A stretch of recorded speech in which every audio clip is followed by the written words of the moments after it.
ಇಪ್ಪತ್ತನೇ ತಾರೀಕು ರಾಮ ಜನ್ಮಭೂಮಿನಲ್ಲಿ ದರ್ಶನಕ್ಕೆ ಎಲ್ಲದಕ್ಕೂ ಇದು ಬನ್ನಿ. ಟ್ರೈನ್ ಟಿಕೆಟ್ ಇಲ್ಲ, ಅವ್ರಿಗೆ ಅಲ್ಲಿ ಉಳ್ಕೊಳ್ಳೋಕೆ ಊಟ ವಸತಿ ಎಲ್ಲ ಸೌಕರ್ಯ ಏರ್ಪಡಿಸಲಾಗಿದೆ. ಯಾರಾದ್ರೂ ಕರಸೇವಕರು ಇದ್ರೆ ಇವರು ಕರಸೇವಕರು ಆಡಳಿತ ಮಂಡಳಿ ಸಾರಿ ವಿವಾದಿತ ಕಟ್ಟಡ ಅಂತ ಅಯೋಧ್ಯೆಯಲ್ಲಿ ಅವತ್ತು ಕಟ್ಟಡ ಒಡೆಯುವಾಗ ಧ್ವಂಸ ಮಾಡುವಾಗ ವಿವಾದಿತ ಕಟ್ಟಡ ಹಿಂದೂ ಪ್ರೇರಣೆ ಶಕ್ತಿ ಯಾಗಿತ್ತು ಅಂತ ಅಂದ್ರೆ ಅವತ್ತು ಯಾರು ತಡೆಯಕ್ಕಾಗಲಿಲ್ಲ. ಆ ದೊಡ್ಡ ಸಮುದ್ರದ ವೇವ್ ಬಂತಲ್ಲ ಪ್ರವಾಹ, ಆ ಥರ ಬಂದಂಥ ಶಕ್ತಿ ಒಳಗೆ ನಮ್ಮ KGF ಇಂದ ಕೆಲವು ಹೋಗಿದ್ರು. ಅದರಲ್ಲಿ ಸದ್ಯಕ್ಕೆ ಇವಾಗ ನಮ್ಮ ಜೊತೆ ಇರುವಂಥವರು ಶ್ರೀ ಚಂದ್ರಶೇಖರ್ ಅಂತ, ಇವರು ನಮ್ಮ BM ಕೆಲಸ ಮಾಡ್ತಾ ಇದ್ರು. ನಂತರ ಬೇರೆ ಬೇರೆ ಕಂಪ್ನಿಯಲ್ಲಿ ಕೆಲಸ ಚಂದ್ರಶೇಖರ್ ಜಿ ಅವರಿಗೆ ಇವರು ಒಬ್ಬರು ಅಲ್ಲಿ ಅಯೋಧ್ಯೆಯಲ್ಲಿ ಆ ಸ್ಥಳದಲ್ಲಿ ಹೊಡೆಯುವಾಗ ಇದ್ದಂಥ ಮಹಾಯೋಗದಲ್ಲಿ ಇವರು ಒಬ್ಬರು ಇದ್ದವರು.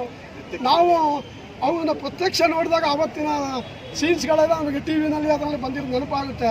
ಇದು ಪರಿಚಯ ಮಾಡಬೇಕು ಅಂತ ನಾವು ಹೊಡೆಯುವಾಗ ಇದ್ದಂಥ ಮಹಾಯೋಗದಲ್ಲಿ ಇವರು ಒಬ್ಬರು ಇದ್ದವರು. ನಾವು ಅವನ್ನ ಪ್ರತ್ಯಕ್ಷ ನೋಡಿದಾಗ ಅವತ್ತಿನ ಸೀನ್ಸ್ಗಳೆಲ್ಲ ನಮಗೆ ಟಿವಿನಲ್ಲಿ ಅದರಲ್ಲಿ ಬಂದಿರೋ ನೆನಪಾಗುತ್ತೆ.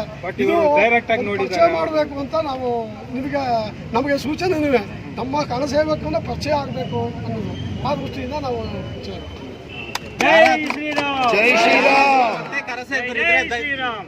ಯಾರಾದ್ರೂ ಕರಸೇವಕರಿದ್ರೆ ದಯವಿಟ್ಟು ಅವರವರ ಆಧಾರ್ ಕಾರ್ಡು ಅವರ ಹೆಸರು ಕೊಟ್ರೆ ಅವ್ರಿಗೆ ಬರೋ ತಿಂಗಳು ಫೆಬ್ರವರಿ ತಿಂಗಳು ಕಳಿಸ್ಕೊಡಲಾಗುತ್ತೆ. ಅವರಿಗೆ ಎಲ್ಲಾ ಸೌಕರ್ಯನೂ ಅಲ್ಲಿರೋ ಏರ್ಪಾಡು ಮಾಡಲಾಗಿದೆ. ಆಮೇಲೆ ನಂತರ ಈ ಕಾರ್ಯಕ್ರಮಕ್ಕೆ ನಿವೇದಿತ ಮಾತೃಮಂಡಳಿ, ಆರ್ಯವೈಶ್ಯ ಮಾತೃಮಂಡಳಿ ಮತ್ತೆ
भद्रं पश्येमाक्षभर्यजत्रा